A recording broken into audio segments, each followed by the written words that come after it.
Hello, my dear students. Good morning and Jai Shri Krishna. Once more, welcome to SSV Academy Branch Neemuch. एक बार फिर से आप सभी का इस संस्था में स्वागत है। यदि आपने मेरा चैनल अभी तक सब्सक्राइब नहीं किया है तो प्लीज़ चैनल को सब्सक्राइब करिए, लाइक करिए और बेल बटन को दबाइए। BSc third year a centre of maths and physics. Maths unit first चल रही है, अपने पेपर फर्स्ट चल रहा है और आज का लेक्चर नंबर 7 है। आज अपन एक थ्योरम पढ़ने जा रहे हैं। एक थ्योरम अपनों ने पहले पढ़ी थी, आज अगली थ्योरम पढ़ने जा रहे हैं अपन। देखिए ये थ्योरम है,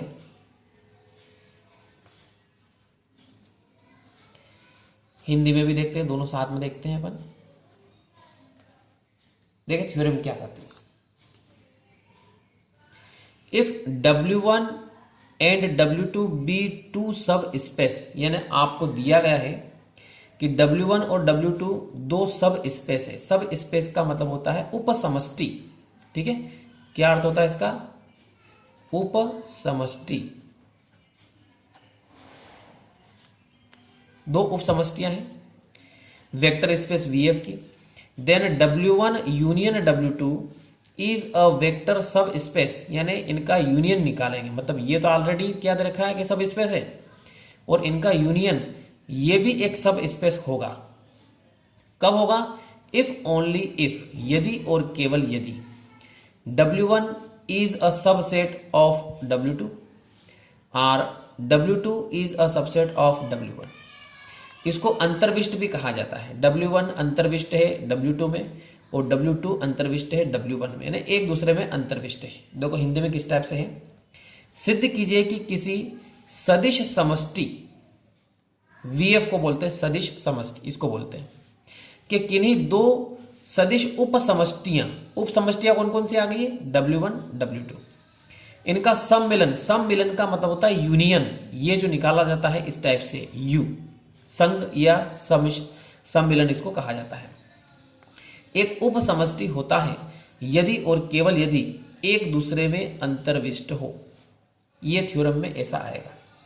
ठीक है, अब इसका अर्थ क्या अपने को एक्चुअली में प्रूव करना क्या है, तो इसको मैथमेटिकल फॉर्म में अपनों ने ऐसे लिखा। देखो क्या लिखा है कि W1 यूनियन W2 इज अ सब स्पेस। ये एक सब स्पेस, एक उपसमष्टि होगा।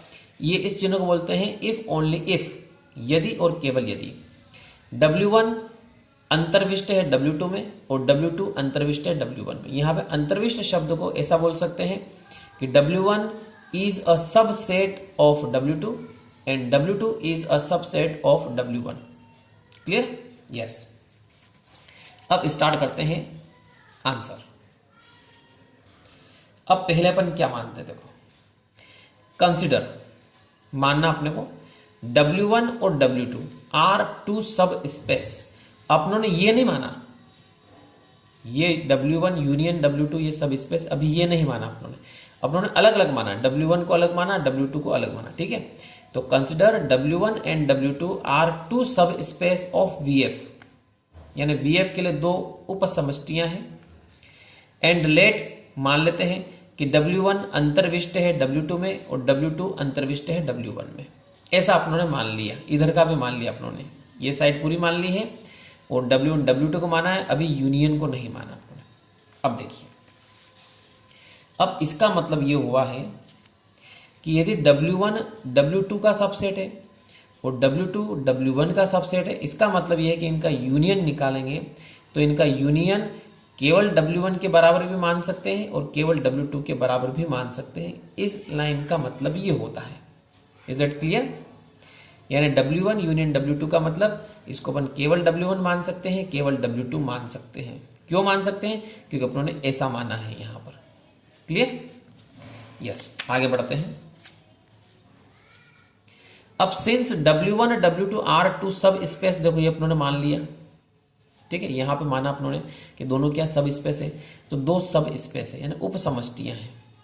अब उपसमष्टियां हैं तो इसका मतलब ये हुआ कि इनका यूनियन ये भी क्या होगा? एक सब स्पेस होगा। ये अपने को प्रूव करना है। ये तो सब स्पेस ऑलरेडी है, दोनों सब स्पेस है, लेकिन अपने को प्रूव क्या करना है कि W1 union W2 is also a सब स्पेस। क्लियर? यस, आगे बढ़ते हैं। अब अपोजिटली, अब हम उल्टा चलेंगे, जो थ्योरम में प्रूव करना है उसको उल्टा मान के चलेंगे। देखो कैसे। लेट W1 W2 इज अ सब स्पेस, ये इधर की साइड मान ली उन्होंने कि W1 यूनियन W2 इज अ सब स्पेस, ये मान लिया, और उसको अपन अपोजिटली मानेंगे, उल्टा मानेंगे। देखो कैसे, इस प्रकार से कि W1 is a not subset of W2, यानी W1 W2 में अंतर्विष्ट नहीं है, या W2 W1 में अंतर्विष्ट नहीं है। उल्टा अपोजिटली अपनों ने इसको माना है। Equation number 2।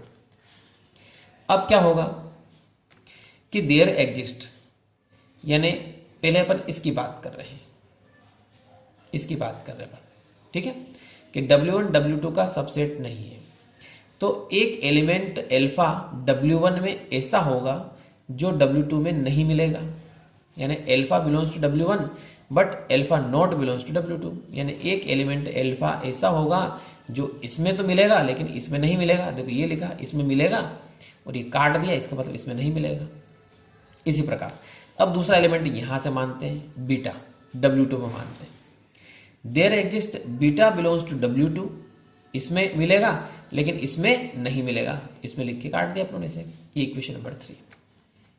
वापिस फ्रॉम इक्वेशन 1, ये जो इक्वेशन 1 है इसका अपन फिर यूज कर रहे हैं। क्या यूज है कि W1 और W2 इनकी जगह ये लिख सकते हैं अपन W1 यूनियन W2। देखो कैसे यूज करते हैं। वापिस यहां से ये वाला एलिमेंट लेते हैं जो पहला था, alpha belongs to W1, it implies that alpha belongs to W1 union W2। अब देखो W1 की जगह W1 यूनियन W2 कैसे लिखा, तो इक्वेशन 1 है, देखो इक्वेशन 1 देखो आप ध्यान से, W1 W2 इन दोनों की जगह अपन ये लिख सकते हैं अलग अलग, W1 यूनियन W2, ठीक है, ये लिखा देखो अपनों ने यहाँ पे, ठीक है। Is that clear? Alpha belongs to W1, ये लाइन, इट इंप्लाइज दैट, इसका मतलब ये यूनियन में भी मिलेगा। इसी प्रकार बीटा, ये वाला यहां से लिखा अपनों ने, अब की बार बीटा बिलोंग्स टू W2, तो इसका मतलब है कि बीटा इसके यूनियन में भी मिलेगा। अब इसके बाद क्या होगा देखो,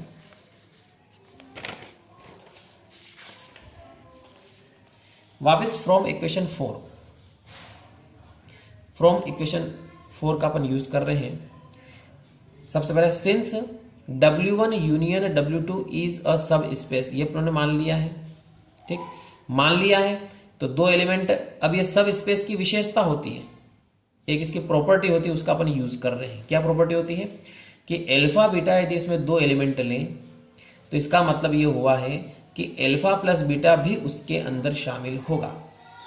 क्लियर? ये सब स्पेस की एक प्रॉपर्टी होती है जो अपन पहले पढ़ चुके हैं। तो alpha beta belongs to W1 union W2 है, इसका मतलब इनका प्लस लेंगे तो वो भी इसके अंदर शामिल होगा। अब क्या करते हैं देखो अपन, यहां से बात करते हैं, इक्वेशन नंबर 4 का उपयोग कर रहे हैं। Alpha plus beta belongs to W1 union W2, यहां से बात कर रहे हैं अपन। तो एल्फा प्लस बीटा जो है वो इसमें भी शामिल होगा और इसमें भी शामिल होगा, दोनों होना चाहिए।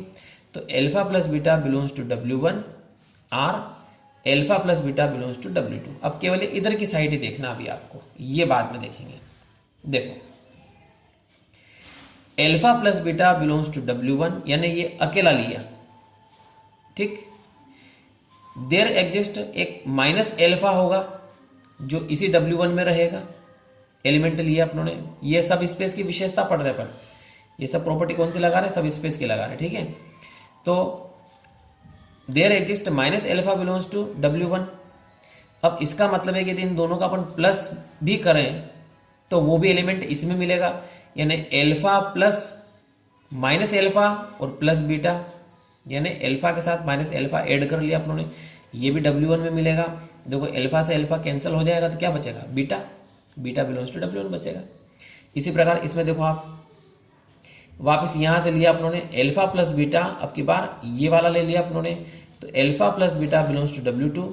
देयर एग्जिस्ट एक एलिमेंट माइनस बीटा होगा W2 के अंदर, किस प्रकार होगा कि इसको इसमें ऐड कर लो, ये ऐड कर लिया अपनों ने W2, बीटा से बीटा कैंसिल हो जाएगा तो क्या बचेगा, एल्फा बचेगा, ठीक।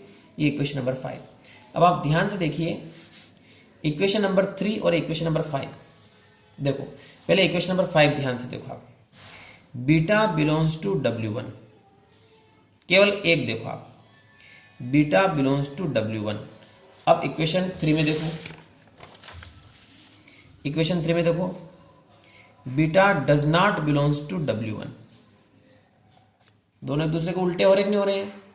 इधर तो बोल रहा है कि बीटा W1 में शामिल नहीं है, और इधर अपने रिजल्ट क्या मिला है कि बीटा W1 में शामिल है।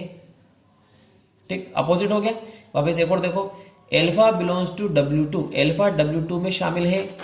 तो यहां पे इक्वेशन 3 में देखो आप, alpha does not belongs to W2, ये भी एक तरह से क्या हो गया, अपोजिट हो गया। तो आप देखोगे कि इक्वेशन नंबर 3 और इक्वेशन नंबर 5 दोनों एक दूसरे की क्या है, अपोजिट है। अब अपोजिट है, इसका मतलब जो उन्होंने माना वो गलत है। ठीक है, तो राइट क्या होगा, तो equation 3 and equation 5 are contradiction. Contradiction का मतलब ये होता है कि विरोधाभास, एक दूसरे का विरोध करना। ये कथन कैसा है, विरोधाभास है। इच अदर यानी एक दूसरे के विलोम है, एक दूसरे का विरोध कर रहे हैं। ठीक है, इसलिए क्या सिद्ध होगा कि W1 अंतर्विष्ट होगा W2 में एंड W2 अंतर्विष्ट होगा W1 में। ये अपने प्रूव हो गया। ठीक है, देखो वापस में शॉर्ट में बता देता हूं कि अपने को क्या प्रूव करना था। ये देखो, W1 यूनियन W2 इज अ सब स्पेस, तो अपनों ने इसको मान के चले, और ये लाइन अपने प्रूव हो गई है कि W1 is a subset of W2 and W2 is a subset of W1। ठीक है, तो इस तरीके से डियर स्टूडेंट्स ये थ्योरम आज की क्लियर कंप्लीट होती है। ठीक है, और आपको ये वीडियोस कैसे लगी कमेंट जरूर करिए, एंड थैंक्स।